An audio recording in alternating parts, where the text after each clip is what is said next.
High বন্ধুরা, আজকের আমি অফিস থেকে বেরিয়েছি 4টের সময়, মানে আমাদের আজকের 4টের সময় ছুটি হয়ে যায়। তো 4টের সময় বেরিয়েছি। আজকের আমি বাড়ি যাব। তো বাড়ি যাওয়ার পথে আমরা যে ট্রেনটাতে করে যাই সেটা হচ্ছে নামখানা লোকাল বা লক্ষ্মীকান্তপুর লোকাল। তো ভিডিওটা করার মানে হচ্ছে যে কালকেরে হচ্ছে গঙ্গাসাগর, মানে মাঘী পূর্ণিমা। তো গঙ্গাসাগর কালকেরে অনেক লোক, প্রচুর বাঙালি লোক এই গঙ্গাসাগরে স্নান ফান করতে যায়। তো আজকেরে আমি জানি না ট্রেনের অবস্থা কী আছে, মানে গঙ্গাসাগরের সময়, গঙ্গাসাগর যখন মেলা হচ্ছিল তখন প্রচণ্ড পরিমাণে এত ভিড়, মানে আমরা নিজেরাই বুঝতে পারবেন না মানে কী ধরনের উৎপাত ভিড়, বাপ রে বাপ, মানে বোঝাই যাচ্ছে না। তো বোঝাই আমাকে, মানে শিয়ালদা থেকে লোক প্যাকড আপ হয়ে গেছে, মানে ভরে গেছে। আর পাকসার কাছ থেকে আমরা উঠি বা বালিগঞ্জ থেকে আমরা উঠতেই পারছি না, মানে এতটাই অবস্থা খারাপ। তো আজকের মাঘী পূর্ণিমা, গঙ্গাসাগরের মতো অত লোক না জুটলেও এই মাঘী পূর্ণিমা তো মোটামুটি লোকজন ভালোই আসে, ভালো একদম খুব মোটামুটি হয়। তো আজকে জানি না ট্রেনের অবস্থা কী আছে। আমি বেরিয়েছি ট্রেন ধরবো বলে। এখন ট্রেনটা ধরার পরে বুঝতে পারবো ট্রেনটা কেমন ভিড় আছে। এখন ট্রেনের তো কী হয়, অনেকে ভিডিও করাটা পছন্দ করে না, অনেকে করে।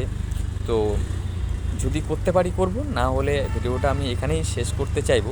মানে এখন যেটুকু কথা বলে, যে আপনারা যদি কেউ চান করতে চান গঙ্গা সাগরে, তো কালকের মাঘী পূর্ণিমা, কালকেরও স্নান হবে অ্যাকচুয়ালি কালকের। আজকের যদি কেউ যেতে চায়, কলকাতা থেকে হোক বলো বা কোনো জায়গা থেকে বলো হোক, শিয়ালদা থেকে শুরু করে আপ টু গঙ্গাসাগর ওই সাইডে পর্যন্ত প্রচুর নামখানা লোকাল ট্রেন রয়েছে। আপনারা নামখানা লোকাল ট্রেনেতে উঠবেন, আর ট্রেনেতে উঠে আপনারা ওই কাকদ্বীপ বলে স্টেশনে নেমে পড়বেন। কাকদ্বীপ বলে নেমে পড়বেন, ওখান থেকে আপনারা টোটো ধরবেন। টোটো ধরে আপনারা যাবেন ফেরিঘাট।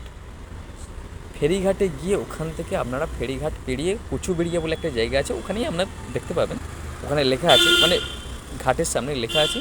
ওই কচুবেড়িয়াতে উঠে আপনারা ওখান থেকে গাড়ি, বাস, টোটো, অটো সবই আছে। তো ওগুলো আপনারা ধরে নেবেন, 25 টাকা 30 টাকা করে নেয়।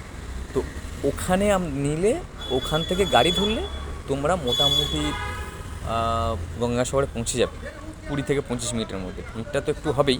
লঞ্চে কিন্তু ওঠার আগে প্রচুর পরিমাণে ভিড় হবে, প্রচুর পরিমাণে ভিড় হবে।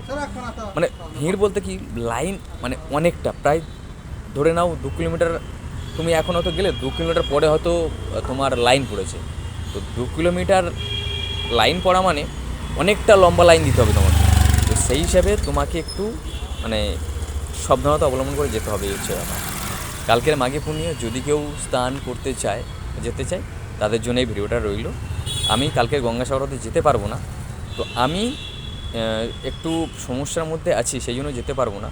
তো নেক্সট আমি যদি ভিডিও ছাড়ি বা ভিডিও যদি আপলোড করি আমার ট্রাভেল বুকে, তো আমি সেটা নবদ্বীপ মায়াপুরে আমি একটা ভিডিও ছাড়বো। তো সেটা আপনারা দেখতে পাবেন। আগে থেকে আপনাদের একটু জানিয়ে রাখলাম। বন্ধুরা, এখানে আমি ভিডিওটা শেষ করছি। আপনারা ভালো থাকবেন, আমিও ভালো আছি, আপনারাও ভালো থাকবেন।